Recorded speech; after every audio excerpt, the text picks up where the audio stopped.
Saul, Saul.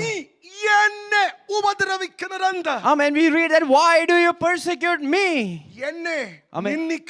When you insult me, when you mock at me, when you throw all sort of dirt on me, when you point your finger against an anointed person,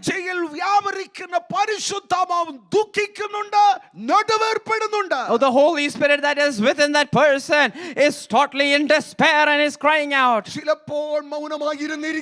Amen. Maybe it will remain silent. But my Lord will not remain silent forever.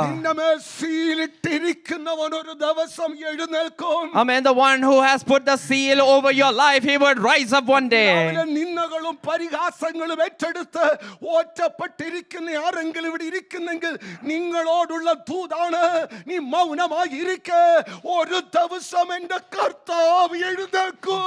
കർത്താവ് എഴുന്നേൽക്കുമെന്ന് ഞാൻ ആത്മാവിൽ എൻ്റെ ജനത്തോട് വിളിച്ചു പറയുകയാണ്.